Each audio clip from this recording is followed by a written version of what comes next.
ఉప ముఖ్యమంత్రి గారి సినిమా చూడకపోతే కూడా రేపు రాజద్రోహం కిందకి తీసుకొస్తారని నాకు తెలీదు. ప్రశ్నిస్తారని పార్టీ పెట్టిన పవన్ కళ్యాణ్ గారు, ప్రశ్నించటమే మా పార్టీ ఎజెండా అన్న పవన్ కళ్యాణ్ గారు ఈరోజు ప్రశ్నిస్తున్న వాళ్ళని దేశద్రోహులుగా, రాజద్రోహులుగా చిత్రీకరించి ఈరోజు అరెస్ట్ చేసి స్టేషన్ తిప్పి వందల వేల మంది కార్యకర్తలతోటి మీరు చేస్తున్నటువంటి అద్భుతమైనటువంటి ప్రజాస్వామ్య కూని 2029లో ఒక సినిమాగా తీయబోతారు.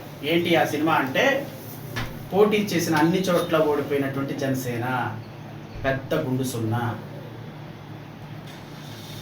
21కి 21 సీట్లు, 100% స్ట్రైక్ రేట్లో ఉన్నటువంటి ఒక పార్టీ, 100 to 0% స్ట్రైక్ రేట్ పడిపోయినటువంటి జనసేన.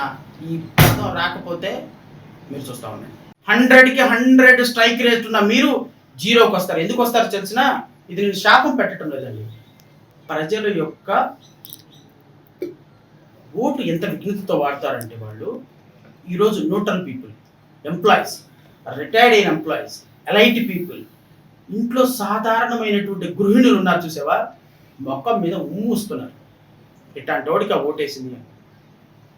నాకు వచ్చేటప్పుడు ఒక అతను కాల్ చేశారు, కాపులండి మేము, ప్రశ్నిస్తానని పార్టీ పెట్టి ఏంటండి ఏం చేస్తాను ఇదంతా, ఎట్లాంటి వాడిగా సార్ మేము ఓట్లేసింది, పవన్ కళ్యాణ్ కాపుడు అయితే అయ్యాడండి, ఎట్టాగా మేము ఎప్పుడు చూడలేదండి అంటున్నాడు ఆయన.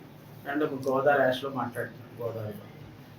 పనులండి పర్లేదు ప్రజలు చూసుకుంటారట. ఏందండి తప్పండి, అది ఏంటది, కామన్ మ్యాన్ అండి, ఎవరు మాట్లాడతారు మాట్లాడనివ్వాలి, ప్రజా సంక్షేమం వదిలేసి ఇదంతా ఎందుకండి అట్లా నాకు రోజు 100 కాల్స్ వస్తాయి.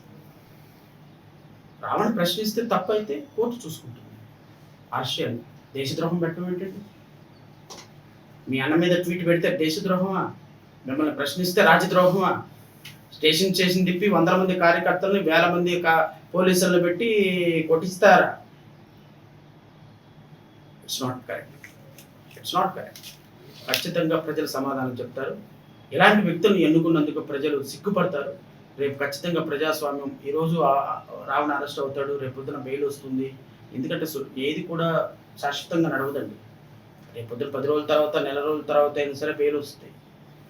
కానీ ఈ జరిగిన డ్యామేజ్ ఉంది చూసారు ప్రభుత్వానికి, ఇది రిస్క్.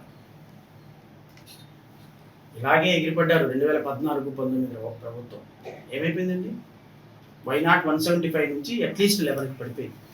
నేను చెప్తానే ఉన్నాను, నేను 5 సంవత్సరాలు కాలికి బలపం కట్టుకొని చెప్తానే ఉన్నా, అయ్యా ముఖ్యమంత్రి గారు ఇది కరెక్ట్ కాదు, జర్నలిస్టులను అరెస్ట్ చేయకూడదు, లాయర్లను అరెస్ట్ చేయకూడదు, సామాజిక కార్యకర్తలు అరెస్ట్ చేయకూడదు, మీరు వెళుతుంటే పౌరులను ఇబ్బంది పెట్టి అరెస్ట్ చేయకూడదు, వద్దు, చెయ్యొద్దు, కరెక్ట్ కాదు, ఎస్సీలను కొడుతున్నారు, ఎస్టీలను కొడుతున్నారు, దళితులను కొడుతున్నారు, సంక్షేమ పథకాలు రద్దు చేస్తున్నారు, ఇది పరిపాలన కాదు, అమరావతిని నాశనం చేస్తున్నారు, ఇది పరిపాలన కాదు, దయచేసి వద్దండి అని చెప్పిన వినలా. 3 లక్షల కోట్లు నేను సంక్షేమ పథకాలు ఇచ్చాను, ఎవడు ఓటేయడు నా కోసం, 30 లక్షలు ఇల్లు ఇచ్చాను, ఎవడు ఓటేయడు నా కోసం అని. ఏమైంది ఫైనల్గా?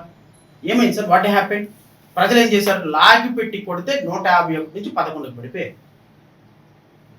నేను ఈ ప్రభుత్వాన్ని కూడా కోరుతున్నా, 164 సీట్లు అండి, దానికంటే ఒక 10 సీట్లు ఎక్కువ ఇచ్చారు మీకు రాష్ట్రం యొక్క సమస్యలు అర్థం కావు.